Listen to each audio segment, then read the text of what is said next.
وعن ابن عمر رضي الله عنهما قال قال رسول الله صلى الله عليه وسلم: من تشبه بقوم فهو منهم.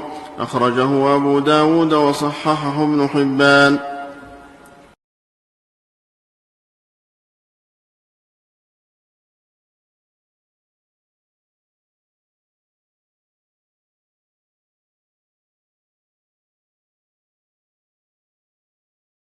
عن أبي سعيد رضي الله عنه أن النبي صلى الله عليه وسلم قال: لتتبعن سنن من قبلكم شبرا بشبر وذراعا بذراع حتى لو سلكوا جحر ضب لسلكتموه.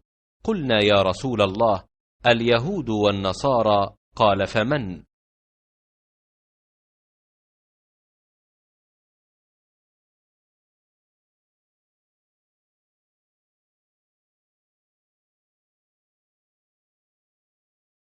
قل إن كنتم تحبون الله فاتبعوني